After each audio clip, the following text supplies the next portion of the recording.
कर्म करने में ख्याल रखो। दूसरा, अच्छे संत का समागम करो। एक दो संत अच्छे न मिले तो छोड़ मत देना, इस दुनिया में कहीं न कहीं अच्छे संत मिल ही जाएंगे। भगवान स्वामीनारायण ने वचनामृत में कहा कि ये पृथ्वी बांझ कभी भी नहीं होती। आ पृथ्वी वांजनी न होय, भगवान या भगवान के संत कहीं न कहीं अच्छे होते ही है। एक डॉक्टर के पास जाओ, वो ठीक तरह से ट्रीटमेंट नहीं करता है तो दूसरे के पास जाना पड़ता है। दूसरा भी ठीक से ट्रीटमेंट नहीं करता है तो कोई तीसरा ढूंढना पड़ता है। जब तक हमारा रोग नहीं मिटता है तब तक कोई न कोई डॉक्टर हमको ढूंढना पड़ता है। 2-3 डॉक्टर के पास गए और अच्छा नहीं हुआ तो हम क्या छोड़ देंगे कि भाई साहब डॉक्टर ऐसे है वैसे है, चलो अब हम कहीं नहीं जाएंगे। रोग नहीं मिटेगा तब तक कोई न कोई डॉक्टर तो ढूंढना ही पड़ेगा। एलोपैथिक में अच्छे नहीं मिलेंगे तो होम्योपैथिक में जाना पड़ेगा। होम्योपैथिक में अच्छे नहीं मिलेंगे तो आयुर्वेद में जाना पड़ेगा। आयुर्वेद में भी अच्छे नहीं मिलेंगे तो घर घराव में जाना पड़ेगा। जाना पड़ेगा। घरेलू डॉक्टर कोई ढूंढना पड़ेगा, ढूंढना पड़ेगा। किंतु जब तक रोग नहीं मिटेगा तब तक डॉक्टर की तलाश करती ही रहनी पड़ेगी। वैसे कोई एक दो संत भी बुरे निकल सकते हैं, कपड़े संत के होते हैं अच्छे नहीं निकलते हैं, उसका बर्ताव वर्तन अच्छा नहीं होता है तो और कोई ढूंढो। किंतु जन्म मरण का रोग मिटाना है तो कोई न कोई संत तो ढूंढना ही पड़ेगा।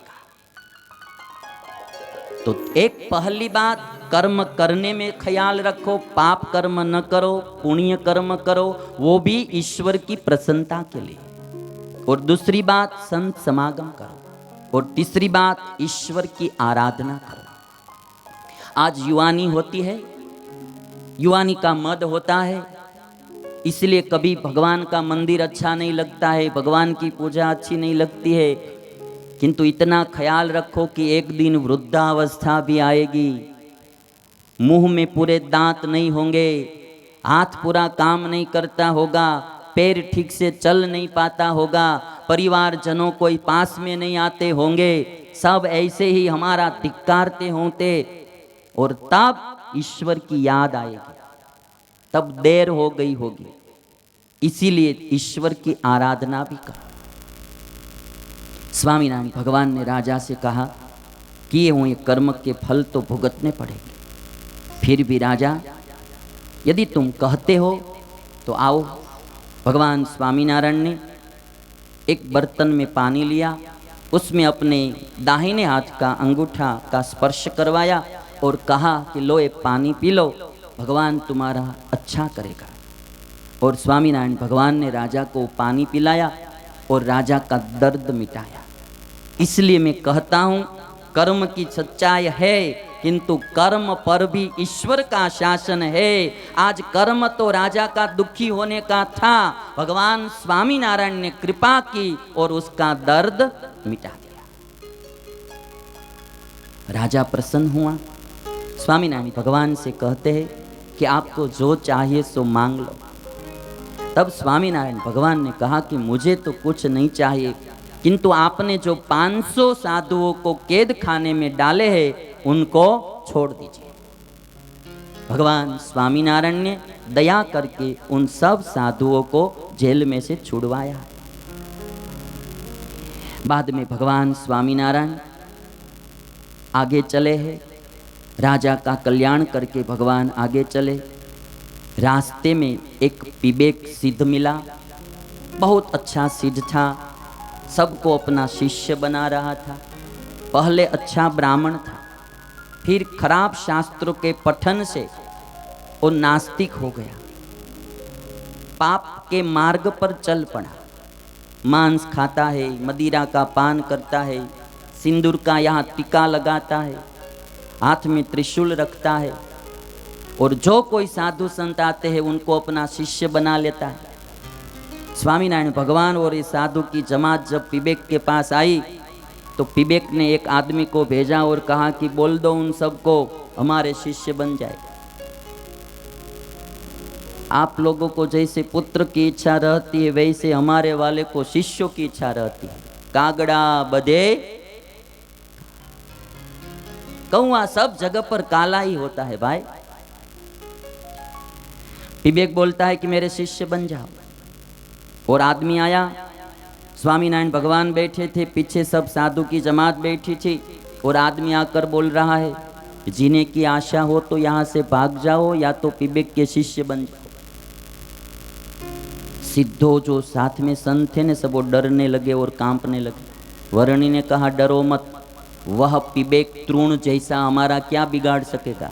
नीलकंठ वर्णी की उम्र तो 14-15 वर्ष की थी, किंतु हिम्मत बहुत बड़ी थी, किसी से डरते नहीं थे।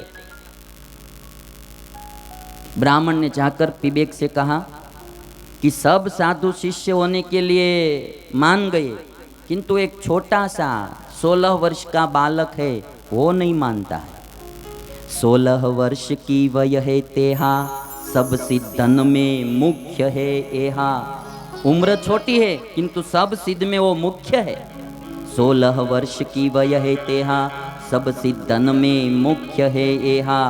शार्दुल सिंह की गत है वाकी, ते आगे गत तुम्हारी अजाकी। विवेक का आदमी जाकर कहता है कि वो जो वर्णी है ने वो तो सिंह जैसे है और तुम हो ने, तुम तो बकरी जैसा दिखते हो। विवेक को जाकर बोल दिया और विवेक को ऐसे ही गुस्सा आ गया और विवेक स्वयं आया, आग बबूला होकर आया। भगवान स्वामीनारायण के पास आकर बोलता है कि आप सब मेरे शिष्य हो जाए। मेरी शक्ति का आपको पता नहीं है। विवेक ने हाथ में अंजलि में पानी लिया और एक वट वृक्ष था, हरा वट वृक्ष, और वट वृक्ष ऊपर ऐसे ही अंजलि डाली, पूरा वट वृक्ष सुखा दिया। देखिए मेरी शक्ति है, मैं बोलता हूं आप हमारे शिष्य बन जाए, नहीं तो यह दशा होगी जैसी वट वृक्ष की हुई। वर्णी वीरासन पर बैठे थे। वर्णी ने कहा, आपसे जो हो सकता है वो कर लो, हम यहाँ बैठे। बाद में विवेक ने उड़द के दाने अभिमंत्रित करके वर्णी पर डाले, स्वामीनारायण भगवान पर डाले, कुछ नहीं हुआ। काल भैरव को भेजा, फिर भी कुछ नहीं हुआ। बटुक भैरव को भेजा, कुछ नहीं हुआ। हनुमान जी के वीर को भेजे, तो हनुमान जी के वीर ने तो सोचा कि मेरे भगवान को ये परेशान कर रहा है। वीर सामने उल्टे पड़े और विवेक को ही इतना मारा, इतना मारा, मुंह में से रुधिर बहने लगा। विवेक के परिवारजन सब पास में आ गए, स्वामीनारायण भगवान से प्रार्थना करने लगे कि इस विवेक को आप जिंदा रखो, ये अभिमानी है, पापी है, इनको पता नहीं चला और आपसे वैर मोड़ लिया, हम क्षमा याचना करते हैं। और तब स्वामीनारायण भगवान ने विवेक को फिर मूर्छा में से बाहर निकाला और होश में ला दिया। और जब विवेक खड़ा हुआ, भगवान स्वामीनारायण के चरण में पड़ा और स्वामीनारायण भगवान का शिष्य बना। स्वामीनारायण भगवान ने कहा कि तुम पवित्र ब्राह्मण था और खराब शास्त्रों के पठन से पाप के मार्ग पर चल पड़ा, अब सब कुछ छोड़ के फिर तुम्हारे यहाँ मूल धर्म में आ जाओ। ततो भवत यथा पूर्वम धर्मनिष्ठश्च पाप भी। लिखा है कि वो विवेक पहले जैसा पवित्र ब्राह्मण था वैसा ही हो गया। बांग्लादेश की एक घटना है। विवेक का जो चरित्र है वो भगवान स्वामीनारायण बांग्लादेश में तब गए थे। नवलखा पर्वत और ये विवेक, ये सब आश्रम आदि जो हमारा है उस साइड का ये प्रसंग है।